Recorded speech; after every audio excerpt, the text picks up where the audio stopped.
ဒီနေ့ခေတ်စစ်ပွဲတွေမှာကောင်းကင်ရန်ကုန်မစိုးမိုးနိုင်ရင်ရှုံးဖို့တေချာတလောက်ပါပဲ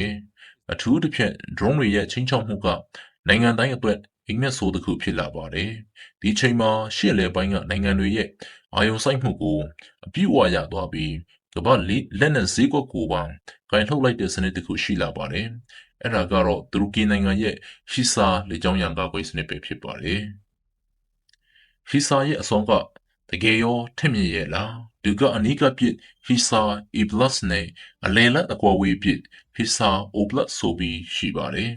360ဒီဂရီပတ်လည်ကနေဝင်လာမဲ့ရန်သူတိုက်လေရင်ရဟတ်ရင်အဒရီကန် drone တွေနဲ့ cruise တုံးကြီးတွေကိုအဝေးကနေကြိုတင်ထောက်လှမ်းနိုင်တဲ့အဆင့်မြင့် radar စနစ်ပါဝင်ပါတယ်ပြစ်မှတ်ပေါ်များစွာကိုတပြိုင်နက်တည်းခြေရခံပြီးတောင်းလိုက်ပြစ်လွှတ်တဲ့စနစ်နဲ့ချစ်ချင်းတုံ့ပြန်ချေမှုန်းနိုင်တဲ့အထိစွမ်းဆောင်ရည်မြင့်မားလွန်းပါတယ်ဒီလိုအစွမ်းထက်တဲ့စနစ်ကြီးကချစ်ချင်းကြီးပေါ်လာတာတော့မဟုတ်ပါဘူးတူရကီရဲ့ထိပ်တန်းကာကွယ်ကုမ္ပဏီတွေဖြစ်တဲ့ Aselsan နဲ့ Roketsan တို့က2009ခုနှစ်လောက်ကလေးကစတင်သူတည်တနာပြုခဲ့ကြတာပါ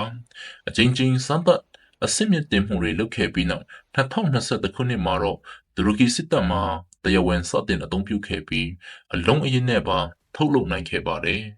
။ဘာကြောင့်ပင်လယ်ကွေ့နိုင်ငံတွေကဟီဆာကိုအလူအယက်ဝယ်နေကြတာလဲ။အဖြေကရှင်းပါတယ်။အမေရိကန်စီက Patriot စနစ်တွေဝယ်ဖို့နိုင်ငံရေးအရာကန့်သတ်ချက်တွေကြံ့ကြာမှုတွေကြောင့်သူတို့စိတ်ပြက်နေကြပါတယ်။ဟီဆာဟာ